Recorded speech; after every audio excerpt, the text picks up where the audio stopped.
আসসালামু আলাইকুম প্রিয় দর্শক, অন্য মঞ্চের আলাপচারিতায় আপনাদের সকলকে আমন্ত্রণ জানাই।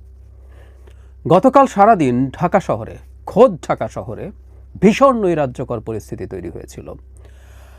দেশের আইন শৃঙ্খলার অবস্থা কতটা খারাপ সেটা অলমোস্ট প্রমাণিত হয়েছে গতকাল, এবং দুটো জায়গায় ঘটাকে খুব বেশি বিচ্ছিন্ন ঘটনা হিসেবে দেখা ঠিক হবে বলে আমি বিশ্বাস করি না।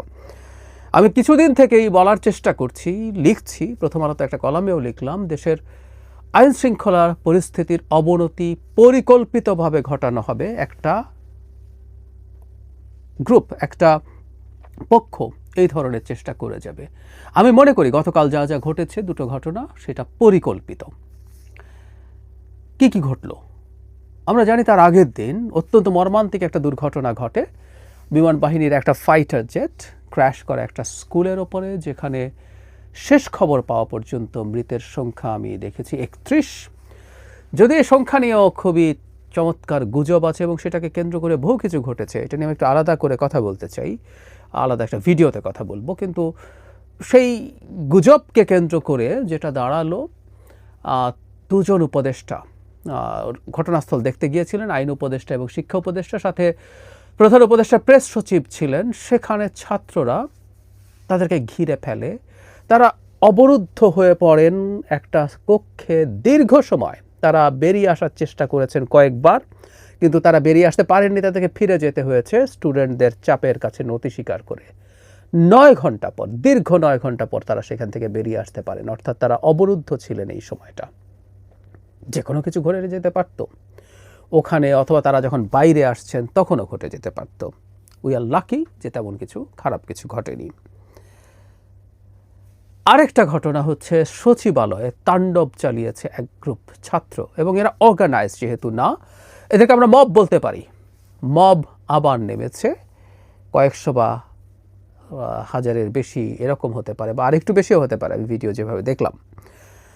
তারা সচিবালয় ঘেরাও করতে গেছেন প্রাথমিকভাবে শিক্ষা সচিবের পদত্যাগের দাবিতে, পরে তার সাথে শিক্ষা উপদেষ্টাকেও যুক্ত করেছেন। খুবই ইন্টারেস্টিং ব্যাপার, গতকাল রাতে কেউ একটা আলাপ তুলতে চেষ্টা করলেন, খুবই অবিশ্বাস্য লাগবে।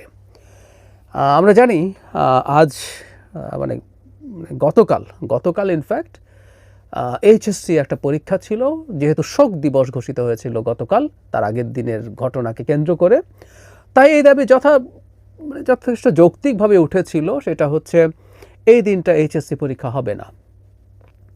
যুক্তি দেয়া যায় কখনো কখনো, কারণ শোক দিবসে সব বন্ধ থাকে না, আমাদের অফিসগুলো তো সব খোলা ছিল। কিন্তু স্টুডেন্টদের ব্যাপার, এটা নিয়ে এই আলাপ অনেকে সমর্থন করেছেন, করা হলো, কিন্তু শেষ পর্যন্ত এই সিদ্ধান্ত এসছে তার আগের দিন রাত 3টায়। যারা মাহফুজ আলম তথ্য উপদেষ্টা জানিয়েছিলেন, তিনি শিক্ষা উপদেষ্টার সাথে দেখা হয়েছে, আলাপ করে তারা এই সিদ্ধান্তটা নিয়েছেন। ফেসবুক স্ট্যাটাসের মাধ্যমে তিনি সেটা জানিয়েছিলেন।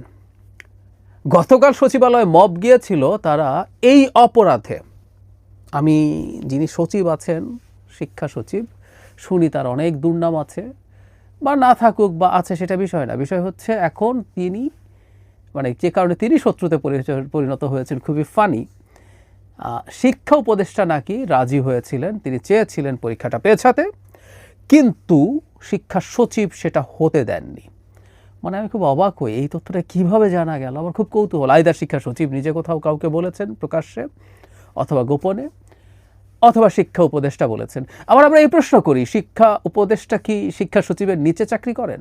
শিক্ষা সচিব যদি না চান, শিক্ষা উপদেষ্টা কি সেটা করতে পারেন না? এতই অথর্ব, এতই অক্ষম তিনি। বোধ করি সেই কারণে তারা এবার শিক্ষা উপদেষ্টারও পদত্যাগ চেয়েছেন। আমরা খেয়াল করি, একটা ছুটির দিতে ডিক্লেয়ার করতে দেরি হয়েছে, এই জন্য একটা মব তৈরি হলো, এবং এই শিক্ষা উপদেষ্টার বিরুদ্ধে ক্যাম্পেইন হলো ফেসবুকে। ক্যাম্পেইন শিক্ষা উপদেষ্টার শিক্ষা সচিবের বিরুদ্ধে, এবং তাকে অপসারণ করতে হবে এই দাবিও জানালেন অনেকে, এবং শেষ পর্যন্ত ঘটনা সেরকম ঘটলো। তীব্র চাপের মুখে সেই সচিবকে অপসারণ করা হয়েছে। কি করলো স্টুডেন্টরা? সেখানে প্রথম গেল, গেটের বাইরেই ছিলেন, তারপর তারা গেট ভেঙে ঢুকে পড়েন, সেখানকার যানবাহন ভাঙচুর করেন। খুব স্বাভাবিকভাবে পুলিশ তখন বল প্রয়োগ করে, কারণ সচিবালয়ের ভেতরের মতো এরকম একটা জায়গায় এটা হতে দিতে পারা যায় না, তাহলে আর রাষ্ট্র থাকে না। তারপর তারা বাইরে যান এবং সেখানেও পুলিশের সাথে তারা দফায় দফায় সংঘর্ষে জড়ান। তাদের দাবি কি? দাবি হচ্ছে সচিবকে অপসারণ করতে হবে। কেন অপসারণ করতে হবে? তিনি পরীক্ষা পিছাতে দেননি, দিতে চাননি। এটা গোপন সূত্রে সবাই জেনে গিয়ে এই তাণ্ডব চালালো, এই কাণ্ড ঘটালো।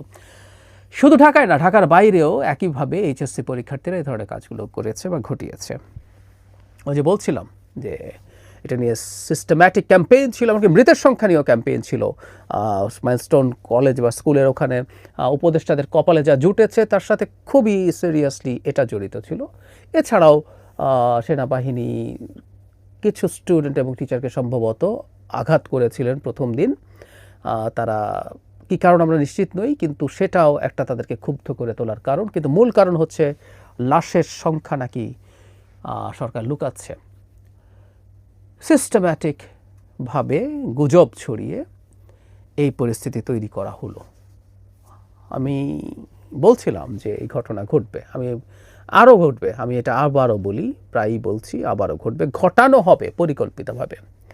দেশের আইন শৃঙ্খলার অবস্থা, আমরা যদি গতকাল যা ঘটেছে, আমরা তো এই প্রশ্ন করতে পারি, আমিই করি এখন, দেশের নির্বাচন হওয়ার পরিস্থিতি কেমন আছে? আমরা জানি এই আওয়াজ চলে আসবে, কোনো সন্দেহ নাই। এখনই মানে খুব দ্রুত চলে আসবে না হয়তো, কারণ গোপালগঞ্জের পর জনাব হান্নান মাসুদ খুব দ্রুত মন্তব্য করে খানিকটা বিপাকে পড়েছেন।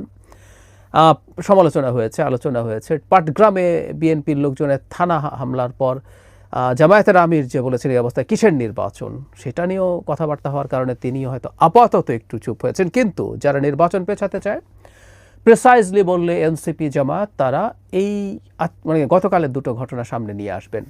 আমি রাষ্ট্রের সবচেয়ে গুরুত্বপূর্ণ 3 জন ব্যক্তি, 2 জন উপদেষ্টা, একজন প্রেস সচিব 9 ঘন্টা অবরুদ্ধ ছিলেন। তারা ঝুঁকির মুখে ছিলেন, ঢাকা শহরে বসে, ঢাকা শহরের গুরুত্বপূর্ণ জায়গায় বসে।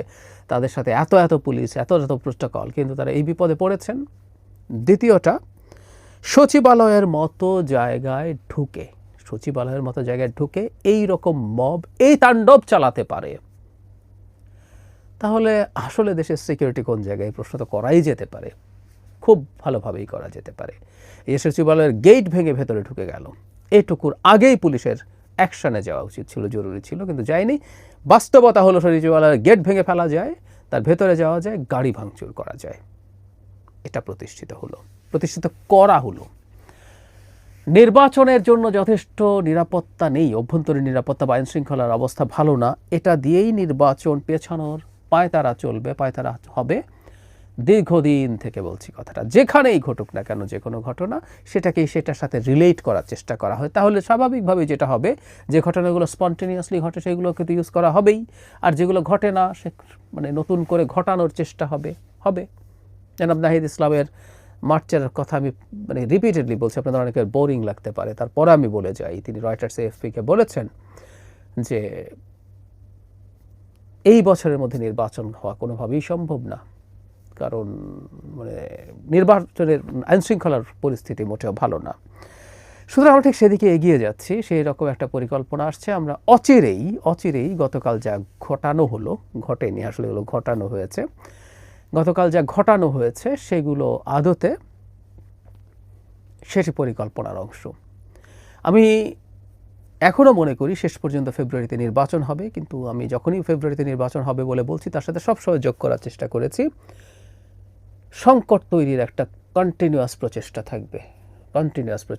আমরা সেটারই একটা ম্যানিফেস্টো